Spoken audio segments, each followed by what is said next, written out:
The Lord be with you. And with your A spirit. reading from the Holy Gospel according to St. John. Glory to you, O Lord.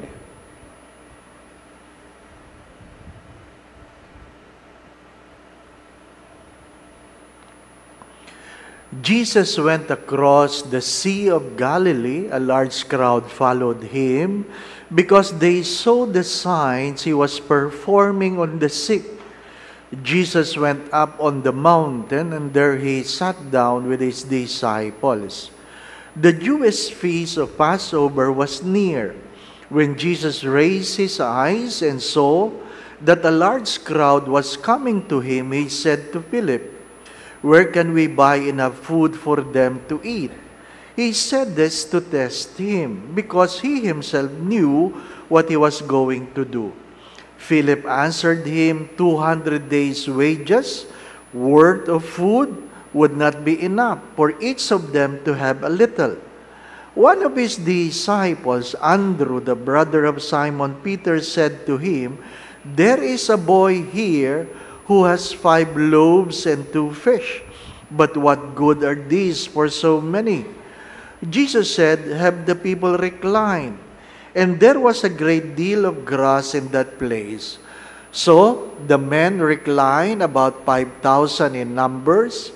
Then Jesus took the loaves, gave thanks, and distributed them to those who were reclining, and also as much of the fish as they wanted.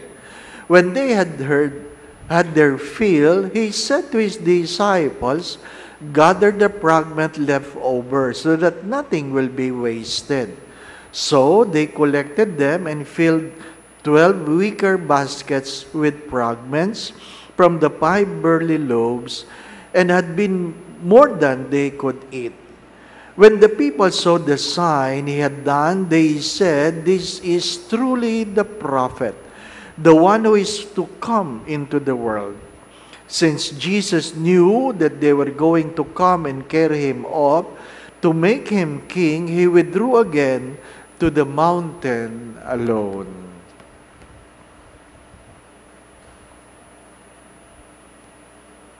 The Gospel of the Lord. Praise to you, Lord Jesus Christ.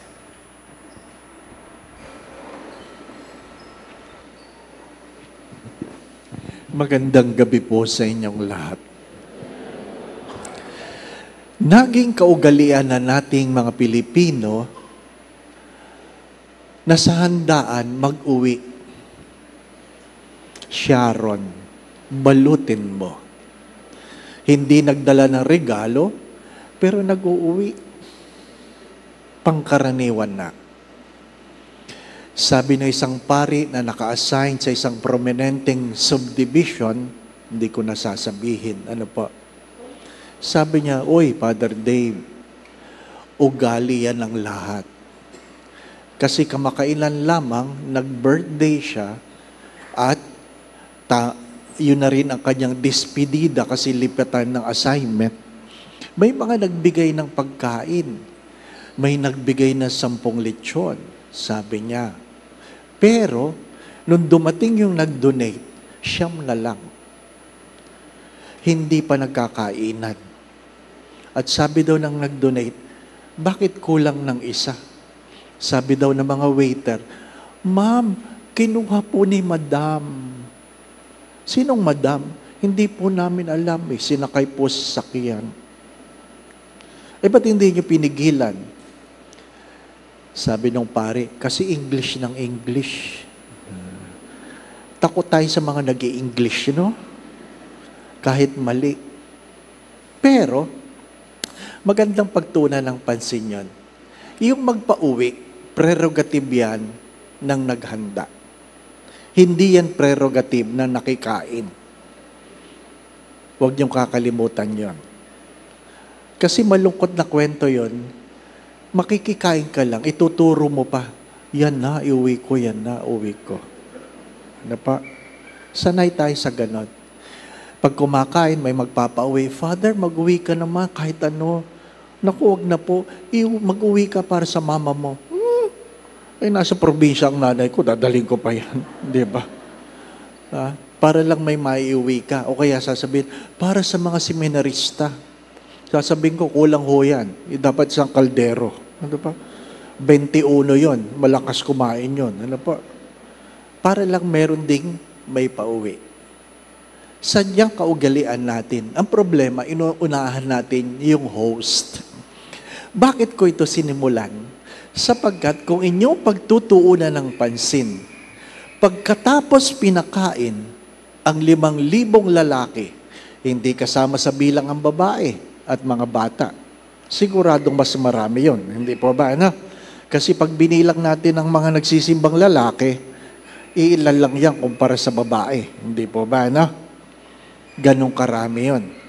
Ano nangyari? Nung inipon ang mga tira, may naipon pang ilan?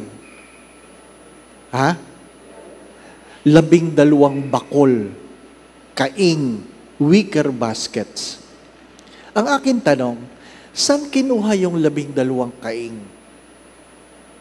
na walang laman? Naisip nyo ba? Saan kinuha yung 12 kaing na walang laman na pinaglagyan ng tirang kinain? May nagbaon. May nagbaon ng kaing. Naintindihan ninyo? Kahit panahon pa ni Jesus, meron mang nagbabalot. Hindi Tupperware, kaing-kaing. Ganon kagrabe. Hindi po ba, no? Ibig sabihin, kaugalian na yan. Alam ng Diyos. Anong meron sa unang pagbasa? Sinasabi na ng unang pagbasa kung anong pwede mangyari sa Ebanghelyo. Magpapakain at merong sobra. Ano ibig sabihin? Unang-una, alam ng Diyos ang ating mga pangangailangan at ipagkakaloob ng Panginoon ang ating pangangailangan. As I always say this, God will always provide for our need, not our wants. Inuulit ko, God will always provide for your needs, not your wants. When is enough enough?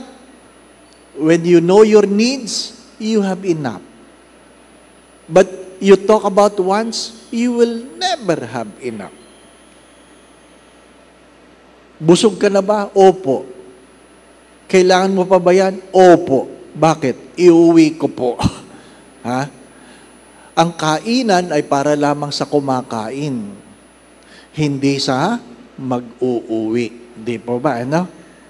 Mga minamahal na mga kapit, God will always provide for your needs and there will be more than enough. May labis. May labis. Ikalawa, magandang pagtunan ng pansin ito. Walang nagtatanong, bakit yung pangdala ng bata ang kinuha ni Andrew? Di ba? Wala nagtatanong. Nagboluntaryo ba yung bata? Hindi ko alam. Kasi ang sabi dito, may bata dito, may dalang tinapay. Nasilip niya yun. Di po ba? No? Pero, anong magandang aral doon? Pagka minsan yung mga hindi kasali sa bilang, yun yung mga hindi madamot. Hello? Yung mga hindi kasali sa bilang, hindi madamot. Alam po ninyo, doon sa dating parokya, nagpapakain kami 300 to 350 street dwellers. 3 times a week hanggang naging 4 times a week. Laging riot yun. Riot. Ano ibig sabihin ng riot? Magulo. Bakit? Nag-uunahan yun sa pila eh. Nag-uunahan yun sa pila. Tulakan yun, walang babae o lalaki. Riot. Maraming suntukan yun. At, nakapila na yun, pag kumukuha, gusto pa 2. Hindi ho. Nakabilang ho yan. Hindi lang 2. Mamimili pa. Sabi, wala akong fried chicken. Ano kami, catering? Pinakain mo na, nagyahanap pa. Hindi po ba, na? Bakit fried chicken? Hindi ako kumakain ng baboy. Kasi ang pinakamadaling pambigay, adobo Hindi po ba, ano? Adobo. Sadyang ganon. Hindi lahat ng nangangailangan, tanggap ang tinatanggap. May namimili. May mga nagdadasal sa Diyos na namimili. At pag hindi binigay ang kanilang hinihingi, sasabihin nila, damit ni Lord. Yan ang problema ng maraming nanghihingi. Maselan, no? Maselan. Wala yung pinagkaiba sa pagalingin mo ako, Lord. Diba? Ang sagot lang naman ni Lord, huwag mong kainin yung bawal. Basta, Lord, pagalingin mo na lang ako. Diba? Mga minamahal na mga kapatid. Again, you have to understand that God will provide your need and you will have more than enough. But you have to understand also that many things of what we receive are given to us by people we don't recognize. Third, sometimes what prevents us from receiving what we ought to receive is our need for entitlement. Entitlement. Masyado bang mapili? Di po ba? Masyadong mapili. Nagulat ako dahil mayroong magulang sa US na nag-upload ng kanyang frustration dahil niregaluhan niya ang kanyang anak na bagong graduate ng isang bagong BMW. Alam niyo naman ang BMW na kotse. Alam niyo, nung binigay ng tatay ang susi, galit na galit ang anak. Ayaw tanggapin. Sabi niya, what kind of car is that? What? Sino ba naman hindi nakakakilala ng BMW? Di po ba? At sabi ng ama, why? What do you like? I want a Tesla. Oh, mga minamahal na mga kapatid. Anong pinagkaiba? Yung bang mahal na relo, mas tama ang oras kaysa sa mumurahain? Parehas lang ang oras. Di po ba, no? Parehas lang. Sabi nga ng isang estudyante sa Santa Mesa, sa PUP, gusto ko yumaman, Father. Bakit? Gusto ko magkaroon ng kotse. Bakit? Kasi, Father, magkaiba pa rin pag umiiyak ka sa kotse kumpara sa tricycle. Oh. Grabe ang pananaw. Di po ba, no? Sabi ko, di huwag kang umiyak. Di ba? Mga minamahal na mga kapatid, sadyang ang problema ay hindi yung kailangan, hindi yung nagbibigay, kundi yung humihingi. Humihingi. Ano po ang mahalagang mensahe sa mga pagbasa? Ang ikalawang pagbasa, ang mensahe ng linggong ito. That what you eat should become the person you ought to be. What you eat should make you become the person you ought to be. Of what? That you will be one people with one hope and one baptism under one God. Anything that we receive, regardless, kahit hindi pagkain, regardless, if it does not bring you closer to God, then it is a waste. Anything you receive that does not bring you closer to God is a waste. Understand that. A good health that makes you forget God is a waste. A success that makes you forget God is a waste. My dear friends, my brothers and sisters, as the saints would say, you came with nothing, you will leave with nothing. Remember that. Kahit gaano kakinis ang iyong balat, hindi mo yan madadala. Binibiro namin si Father Jenny Diwa. In-install kasi siya sa Rockwell. Baka nakikinig siya. Ano pa? Pero tinext ko siya. Kasi ang homily ng Kardinal, you must smell like your sheep.